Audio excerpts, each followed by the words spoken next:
Hi, I'm Jeff Kusnikoff, the designer of this course, and for some of you, likely your instructor. I wanted to take a moment to introduce myself and then also walk you through some basics of the course before we really get started and the term really kicks into gear. I joined the Miami University faculty in 2013, and since then I've taught a variety of different classes, primarily in strategic communication, ranging from 100 level to 400 level classes.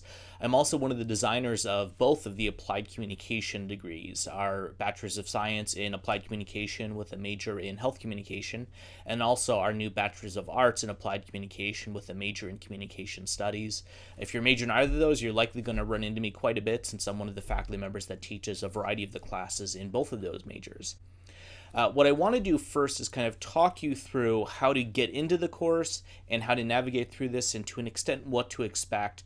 Before I get into that, I want to reiterate or emphasize a couple things. So one is kind of my view of how a student should approach this and other online courses. The way I generally view this is that online courses should be just as rigorous, actually if not more rigorous, than a traditional face-to-face class. The reason I think it's going to be more rigorous is because a lot of the responsibility shifts from the instructor to the student. What I mean by that is I can post as many announcements or send as many emails as I want. It's up to you, the student, to read those and respond appropriately. So if I send out a reminder email or an announcement through Canvas that says there's an assignment due, make sure you're working on that, it's up to you to actually go and do that. When I'm in the class, every time I start a class, I typically say, here's what we have coming up, make sure you're working on this. And because I see students face-to-face in those classes, it serves as a good reminder. I don't get that FaceTime with you all in an online class. Instead, it's really up to you to manage your time wisely and to start working on things, and importantly, to read the content that we have. So I think that shifts a lot of the burden to students, so make sure that you're looking at what we have going on and that you're reading announcements and reading emails that your instructors are sending out. To be honest, I don't send out those reminders just to send out an email. I send it out because I think it's important and I want to make sure that all of my students are doing well in the course. But that also means that you're reading those and you're responding appropriately. The one other quick note I have is the content that we have in the class. The reason I put that content there is because it's to help you learn and understand some of the material. I'll say right now that many of the readings we have are pretty dense. Even for me, it takes some time to really read through them. That's one of the reasons why several of our modules are a couple weeks long, and I'll walk you through that in just a little bit. But for a lot of those, it takes some time for those readings to sink in, but the key thing is that you're doing them, that you're coming back to them when you've got questions, or you're contacting your instructor when you have questions. But I think a key thing to do well in this class is that you're reading through, you're keeping up with the course, you're looking through the content that we have, you're keeping up with what you should be working on, and that you're asking questions when you come into them. So that's enough about me and kind of a broad overview of the course. What I'd like to do is show you how to navigate through some of the content that we have, to an extent what to expect, and what some of our schedule and typical modules look like. So I'm going to shift to showing you what you might see as a student and what that student view looks like, and then we'll go from there. So you're likely going to see a screen fairly similar to this one. Depending on what term it is, sometimes they update the look and feel of Canvas, but I'm in a student view to kind of illustrate what you should see as you enter the class. This video here might look a little bit different. It's because I'm recording it now and I'm going to be updating that, so I obviously need that done before I can update it. But this is where you want to start. You'll see a page similar to this. This is our home page, our landing page. For the first part, what you should do is look through some of the content I have here. But very briefly, you would want to look on the left side of the page here and go to the modules page. In general, when you're navigating through the course, whenever you're logging into the course each week, you should go to this modules tab on the left side of the screen because that's going to bring you to the content you'll need to look at. Now, right now, there are only a couple modules that are available to you, and that's by design. So I want to talk through a couple tips about navigation that'll help you as you go through the course. One of the points I want to make is that this is a term-based course. We have a set schedule we're going to follow. This is not a course where all of the content is available immediately and you could complete it in a day or two if you just work straight through it. That's not what this course is about.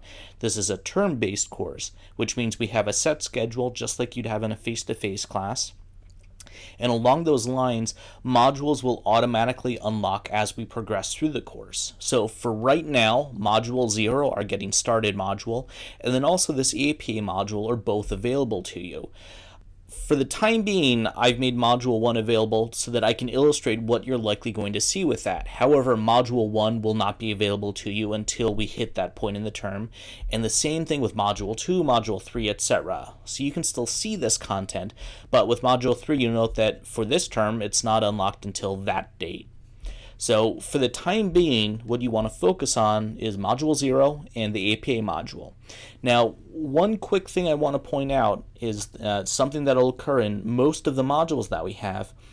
I've set some specific requirements for each page within the module. What that means is you might need to do something in order to clear out that module. So for Module 0, basically, you need to mark all of these pages as being done and take this quiz. So here's what that looks like. So when you're going into Module 0, really the only page you can click on is this Getting Started one.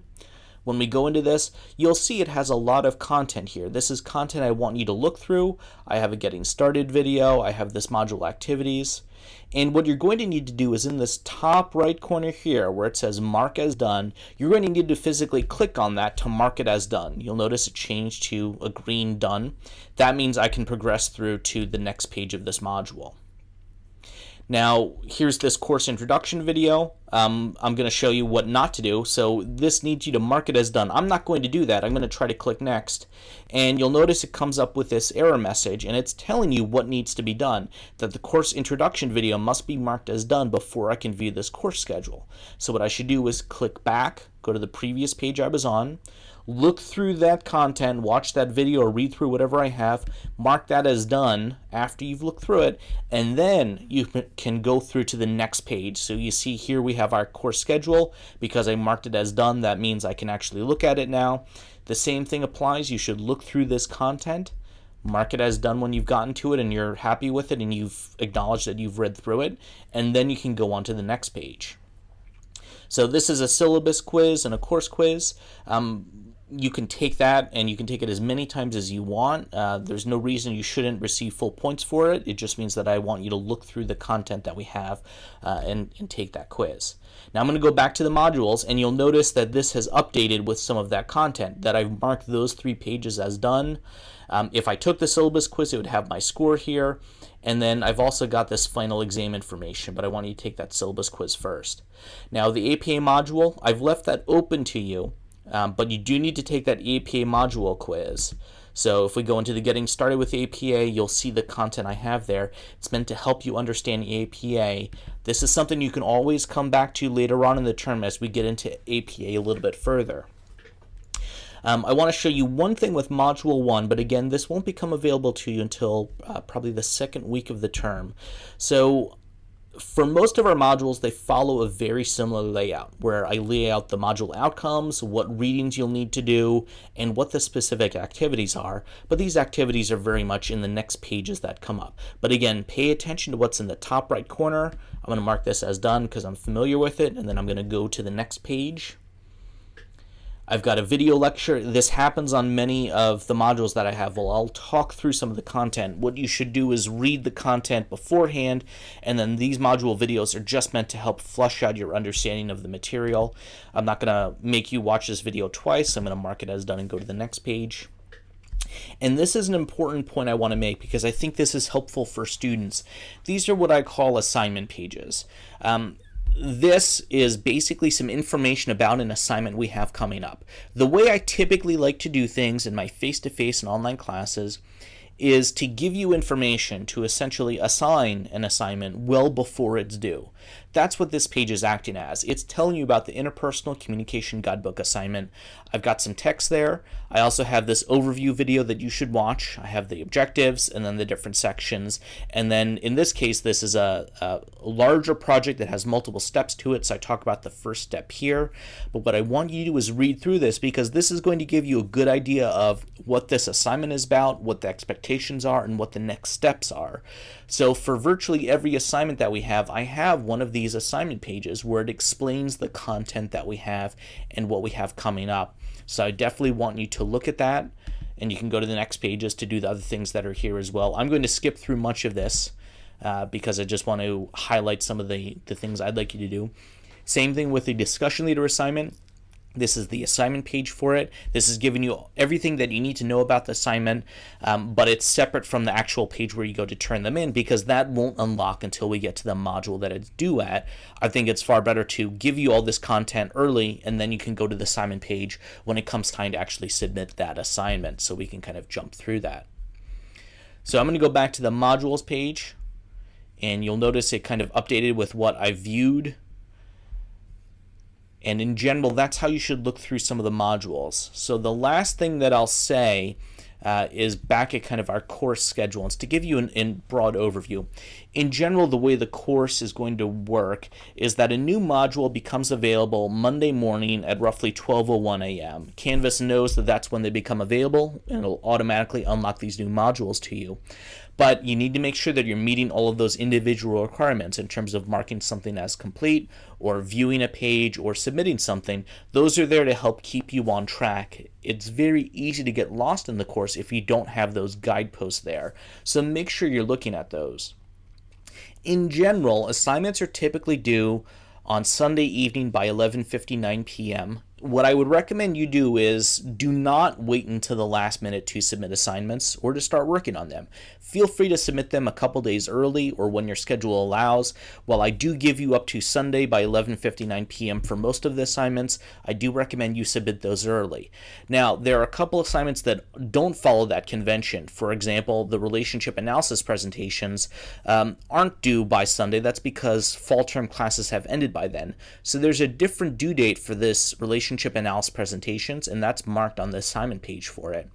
And also for our final exam. This is going to vary depending on the term you're taking it at, but the final exam is due during the final exam week, and I've set a due date for that, so make sure you look at that. I'll provide reminders, but I want to make sure up front you're kind of aware of when some of these due dates are. You can always go to our syllabus page, and at the bottom, Canvas provides a very nice list of what is due and when. Please make sure you're looking at this so you kind of know when those things are roughly occurring. And feel free to contact your instructor if you've got any questions about the course. But in general, that's where I would say to start, is by going to this modules page and going and seeing what's available to you and looking at the announcements your instructor is laying out for you.